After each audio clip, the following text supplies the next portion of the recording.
საქართველოში იძულებით გადაადგილებულ პირთა და ლტოლვილთა პრობლემები და მათი გადაჭრის გზები.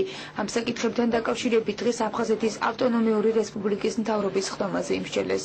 შეხვედრას ოკუპირებული ტერიტორიებიდან იძულებით გადაადგილებულ პირთა და ლტოლვილთა განსახლების მინისტრი დავით დარახველიძე უწყების წარმომადგენლებთან ერთად დაესწრო. სხდომა გაცნობითი ხასიათის იყო და ამიტომ ძირითადი საკითხები უწყებებს შორის ურთიერთთანამშრომლობას და სამომავლო გეგმების ერთობლივად განხორციელებას შეეხო. ჩვენ მივოვიხილეთ ჩვენი პრობლემები, ამოცანები, ვისაუბრეთ სხვადასხვა საკითხზე და მათ შორის ყველაზე მთავარზე, რომ ჩვენ კოორდინირებულად, შეთანხმებულად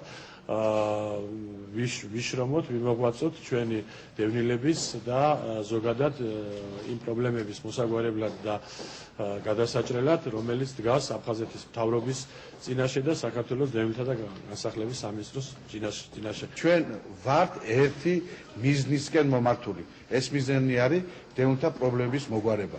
ეს იქნება თავშესაფარი, ეს იქნება ჯანმრთელობა, ეს იქნება სხვა პრობლემები, რომელიც ყოველდღიურად აწუხებს დევნილებს.